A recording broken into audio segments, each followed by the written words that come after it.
do you feel this one was meant to be done? I just don't think we need another one. So hello everyone, welcome to my channel once again, or if you're new, welcome. But if you love this type of content as well as the rest of the content on my channel, then make sure that you click the notification bell just so that you're notified every time that I go live and every time that I upload a new video. So what are we talking about today? We're going to be talking all about the Netflix series Top Boy. Now I know this is a bit random for me to be doing a review of Top Boy on my channel, but I think there's some conversations that is relevant to have, and I have set my platform to have a lot of relevant conversations that we do need to be having within our community, within our relationships, within society, with ourselves. But Top Boy was quite interesting because I saw the advertisements and I was like, oh, why? I thought it was over this era. I thought we had grown up past adulthood into maturehood. No more kidulthood, no more intent, no more ill manners, or whatever that movie's called. But I literally was just like, we've got too many of these movies that haven't been done very well anyway. And I was like, we don't need another one. But I always like to give something a fair chance. And so I did choose to watch it. And normally I would have just skipped it and just been like, I ain't got the time, I've got shit to do. But this time I actually was just like, yeah, let me just go and actually watch it. And I'm actually grateful I did, because even though I still have the same thoughts of we don't need another one, I'm grateful that this one was done. And the reason why I'm grateful that this one was done is because out of all of the British gang, street, urban movies or series that we've had, I believe this one has been the most on point in terms of accurately demonstrating the environmental, the social, the family, the mental issues that we experience within our community, within London, because I think it's also important, and I know I have an American following on my channel as well, but I feel that a lot of the times the American narrative gets pushed a lot more, and a lot of people don't really know the realities of Caribbean and African families within the UK. And not only the families, just the communities, and just how things really plays out over here. And there's a very distinct difference between the different lifestyles over in America and over here. And I think it's important for us to be able to have our story shown. It was also very emotionally provoking. I'm going to be highlighting certain things that I did notice throughout this series. This is probably of the first few episodes because I just didn't even write notes towards the end.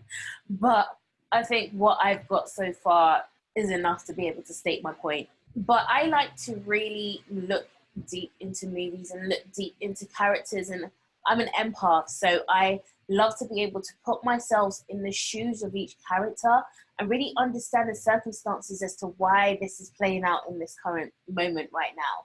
What are their feelings? What is their family surroundings? What are the subconscious influences that are playing out in this situation? Like I literally watch every movie, documentary, reality TV show like I'm studying psychology or sociology. It's just something that I'm really intrigued by. And I always love to kind of just look deep and really go deep and see the own mirror in my own life and the reflections within my own lives, just so I'm not really separate from it. I love to learn something from everything. But I really got this program. I really got this series.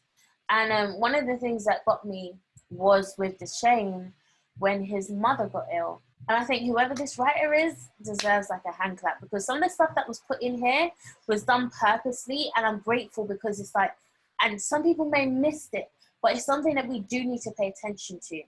But his mother getting sick and the way that she was handling that situation was very iconic to me, simply because it's something that I'm personally going through myself, but on a different scale. But I find it really irritating that the older generation, they are not very forthcoming and honest about the reality of their health situations. They would rather cover things up and, manipulate the truth to not sound as bad as things actually are. You could literally be on terminal stage cancer, but grandma's like, nah man, just drink a bush tea. Jamaica's bush and tea can solve everything. But I think it really links to the fear that they feel, and also the fear of vulnerability. They don't want to allow themselves to be vulnerable, to let people know that, okay, I can't be this strong soldier anymore. This is where a lot of these strong women, strong men programs came from, and it's unrealistic. And it's just a concurrent theme of secrets that get carried in families. You know, this one knows this one's sick, but this one doesn't. And then when something happens, it's like, okay, but where did that come from? And then everything starts to come out. Then family broke up, and then, you know, it's very unnecessary. I feel that we create unnecessary scenarios for ourselves that we really just need to address. And really speaking the truth of what is happening in our lives is something that we really need to address, and especially the older generation, because I find that they're not very forthcoming with information, relevant information. And this is not all of them. I just noticed this with the majority, with a lot of them. But I think that's also what is creating, especially my generation, like we're having to really purge a lot of stuff that people have not decided to purge, you know, like think of all of the things that's been suppressed and not said, and we're having to make a choice to actually start speaking so that we can actually stop a generational cycle in its tracks and not let it carry on again, another cycle. You know, we have a lot of pressures on us. It's not to say that those before didn't have pressures, but this is a different pressure in terms of the transformation. This is why Pluto and Scorpio generation, like, we're forced to be reckoned with, and anything after that generation, it's like, don't even try it. Like, they're born deprogrammed completely. They're just completely different people, different beings, different children, different level of drive, different level of passion, different level of warriorship. Like, it's just next levels, because they are literally born deprogrammed. They are nothing like what's been before. Another thing that I noticed was with Jamie. The scenario with Jamie was really interesting, because this again is another typical situation that would happen not only in London but in a lot of poverty-driven areas. Jamie, his mum, both his parents had passed away, and he was left as an 18-year-old looking after his two younger brothers. Now, this is incredible pressure. You can imagine, just as a parent yourself, how demanding it is to actually, you know, look after children or look after anyone other than yourself. Imagine being an 18-year-old having to look after your two brothers. You're still a child yourself. You haven't even matured into, you know, manhood or adulthood. And you're having to almost play this dad role to your two younger siblings. And you can see how he was demonstrating that, where even his friends was like, oh, you're sounding more and more like your mum. And then he would also turn to his brothers and be like, I'm your dad, I'm your mum, and I'm your older brother. And that is a massive distortion, understandably, but it's something that you shouldn't even have to be dealing with. He's having to play roles that he was not even prepared for. He was not qualified for. He didn't even have enough examples of. So now he's trying to raise his brothers, and in the process of raising his brothers, he's having to go out on the streets and make money through the streets. But anyone who's like, oh, he didn't need to go to the roads, he didn't have to. You tell me, in this day in society, as an 18-year-old, if you are now the sole guardians of your siblings, what job and what salary could you potentially get to take care of yourself and your two younger brothers? You tell me. Don't worry, I'll wait. It's not going to happen.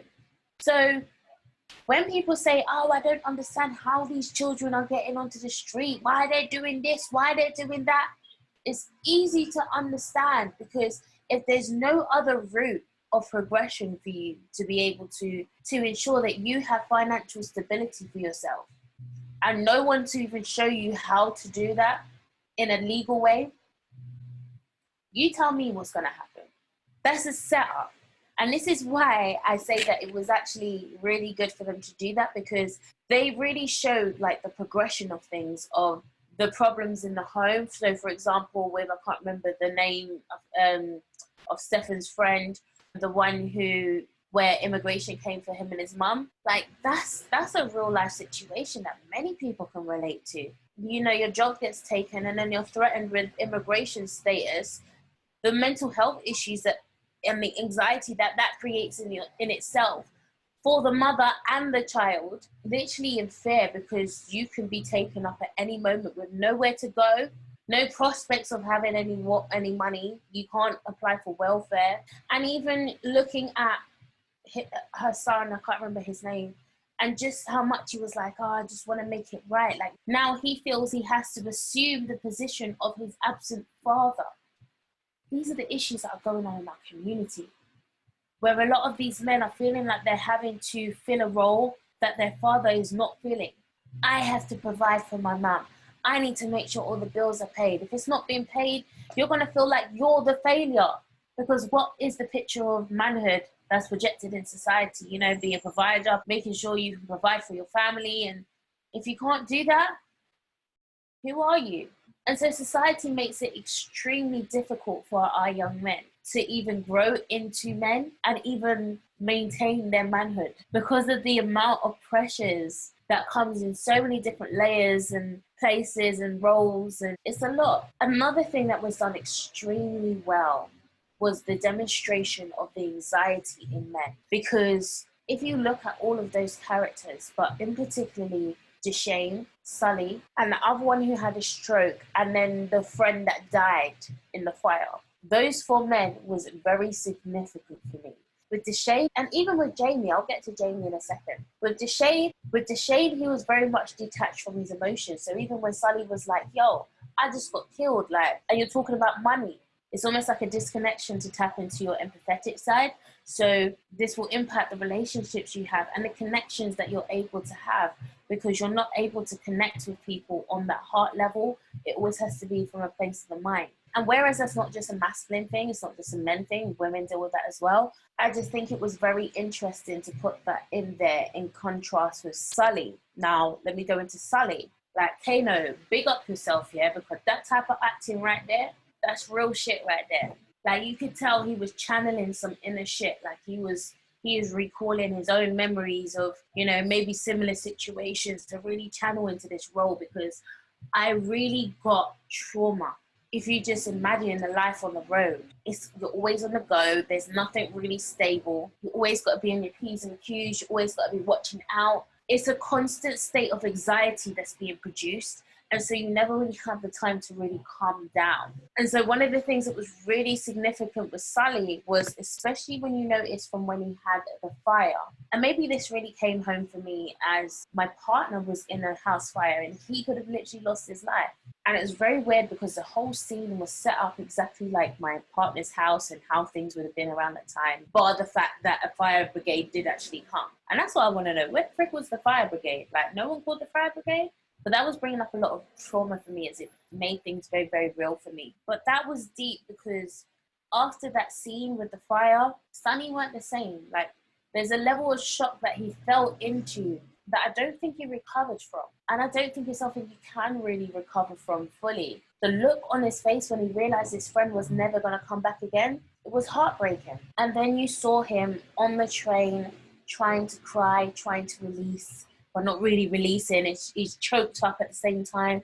He doesn't really know how to release. How do you release as a roadman? But I think the most empowering scene for me with Sully was when he went into the ocean and that was his release. It's almost like he was going crazy, but that was his release, to release himself to the waters of Mother Earth. That was very real because you felt his pain. But then even then, his anxiety is still high because even when he goes to bury his friend, people try to kill him. And he's having to be running again. He literally only just stepped out and he's on the run. When do you get a time to take a breath? When do you get time as a roadman to really feel your feelings and really absorb shit that's really going down? There's no time, which is why this whole thing is just bringing up the massive public health issue we have with regards to our young boys at the moment. Who's catering for their mental health? With all of the trauma that they've been exposed to, whether it's from them murdering people or from them seeing their friends being murdered, or the types of debauchery that happens in that world. Who's looking out for their mental health? Even if you're not directly impacted. Now, I didn't have like a really deep, in-depth life on the road. Although, you know, when you grow up, you're exposed to certain things, but you're exposed to friends who's been murdered, killed, stabbed, shot, set up, honey trap. When I was in school, this is when London was like getting a bit mad. This is when there was this mass craze of everyone converting to Islam, and if you wasn't Muslim, then you get robbed, you get beaten up, or you get killed. And this is why a lot of people converted to Islam around that time. I nearly converted to Islam at that time. I was basically there. I just weren't trying to do my shahada. But with where London was at the time I was in school, as opposed to where we're at now with these young people, it's on a completely different scale. Like, there's stuff that I'm just like, what? But what do you expect when you have a society that is set up and designed to make people go down this road by default? And even when they do go down this road, they get stigmatized because once you get a felony, you can't get a job. You're basically blacklisted. Where is the rehabilitation? Now, we're just lucky that we don't have the messed up justice or non-justice laws that America has, but it's still massively important. Also, the guy who had a stroke, who was killed later by Sully, I don't know if anyone noticed what was happening with him, but he was dealing with depression. This is why he walked into his death. Like, I'm feeling emotional just thinking about it. He walked into his death, like, willingly. You could see where he was drinking, where he was just, it's almost like he was on autopilot, like he was just walking dead. He inside was just switched off and he was just waiting to pass. He wasn't taking his medication, he wasn't taking care of his body. But I could feel, because he had a child, he was like, I just have to do what I do. And you could see the love that he had for his child, because even though he was on the street doing whatever he was doing, he always made sure that he came back at night to take care of his child. But it also showed me that the only reason why he was like still there was so that he could provide for his child. The setup of just having his home like in a typical council home, same bland four walls, small space, and you're coming home to that every day, it can really grate on your spirit. And you could see that with him. He was ready to go. And so literally when Sully came for him, he was just like, yeah. And I think that's extremely sad, because society has created that. Because of the structures in place that doesn't allow us to be able to rise up in certain areas alongside our other counterparts, they are the reason to blame for these types of people in real life. And the government should be ashamed of itself. And I know a lot of people will probably watch that and be like, oh, see, black men, these black children. It's not just black children. It's a community issue. They just don't like to show you the white people that are doing the same stuff. Or they'll just change the headlines. Like the craziness that happened in Croydon the other day. Luckily, something told me to stay home this day. I would have been caught up in this craziness of a massive fight breaking out, poles, knives, big ass machetes, long as my arm, in broad daylight. But what was interesting to me about that was the headlines of that article, because it wasn't black people that were doing that. They were lighter Arab type people. I'm not really good with that. But the headline said something like carnage in broad daylight in Croydon. If it was black people in that article, with the type of stuff that went down, you can go and watch the video online. Thugs unleash massive war, terrorism, I don't know, in the middle of Croydon. I don't know, it would have been really, really exaggerative. But again, that just all relates to the dehumanization of black people. Another thing that was interesting to me was Jamie's little brother, Stefan. And you can see how he was trying to just, have these conversations with his brother and be like, oh, I want you to talk to my teacher. He's bare funny, like he wanted him to be able to engage in his life. And it's funny because this is something I really relate to, where you're trying to get your parents or whoever your guardian is to just involve themselves in your reality for a bit. And you're trying so hard to get their attention, and no matter what you do, it won't get their attention. So then you end up retreating deeper and deeper into yourself. And you just got to think, what type of self-esteem has been created for that child? It also shows what I was mentioning before about with regards to black families and how a lot of the time we've been exposed to the love language of acts of service, where you have to do something to get some type of attention or approval or love that you desire. Like I used to do this myself. You go home, Mommy, I did this homework. Like, please can you look over it? I'm really proud of what I did. And I know you'll be proud of me too. And you really just want them to say, I'm proud of you. But because they're in their own world, they're not paying attention to what is it that you're trying to express to them. But that's the only love language they know. So it becomes like a whole cycle in itself. And that was definitely very key in including that, because parents or guardians or whatever, you definitely need to pay attention to your children. That broke my heart watching it. And maybe because it's something that I've experienced myself, but that really broke my heart. And no one should have to be going through that. And you can understand, because Jamie, he's living his whole crazy life. Like, he's always on the go, he's always on the edge, he's always anxious. So how can he actually produce a loving relationship with his brother when he's got all of this anxiety going on? He doesn't even know how to just be calm. He's always uptight, like always cussing about something in the kitchen, whatever. Seriously, you've become a parent. And he's an 18-year-old that's missed out on his childhood. Another thing that stood out to me was Kano, because I think this relates to a lot of men as well. And again, it's very heartbreaking because he's come out of prison, he's got a daughter, but he realizes, and the words that he used was he stinks of gel. How can he present himself to his daughter when he stinks of gel? He wants his daughter to see the best version of himself, not this. And so he automatically sees himself as not good enough to be a dad to his daughter. But then he wants to be a dad because you see him outside the school, watching her play, just smiling. But he doesn't feel that he's got what it takes to be a father. And he would rather another man take care of his child. That is a very common experience of a lot of men, and especially men that have not had an active father in their own lives. What is your reference point for fatherhood if you never had a father yourself? No one's empowered him. No one celebrated him. No one said you can do it. No one gave him alternatives. No one gave him opportunities.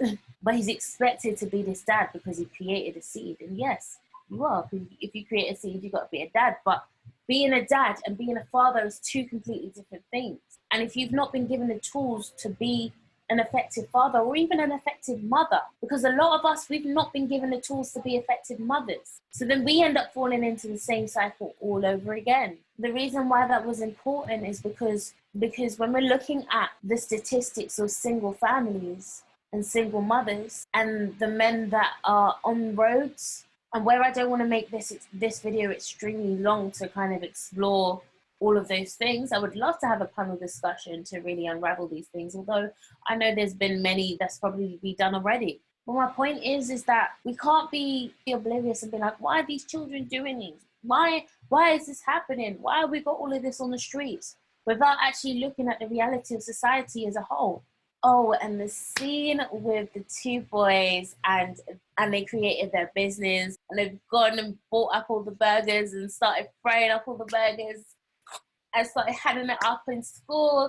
Listen, that blessed my heart because I was like, yo, this is what I've been trying to say. Like, a lot of these children, if you give them the tools, they will make money. Like, they've got the tools to make money. They've got the mind to make money. They just don't have the physical resources and the tools. So if we actually invest our attention into these young people, into figuring what would they like to do, like, what are they interested in? Are you interested in clothes? Okay, so let's create a brand. Okay, let's create a clothing line. Okay, interested in phones? All right, let's figure out how to create your own phone.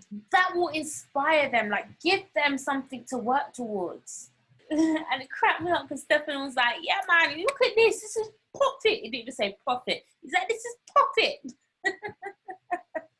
Like, this is how we need to inspire the next generation.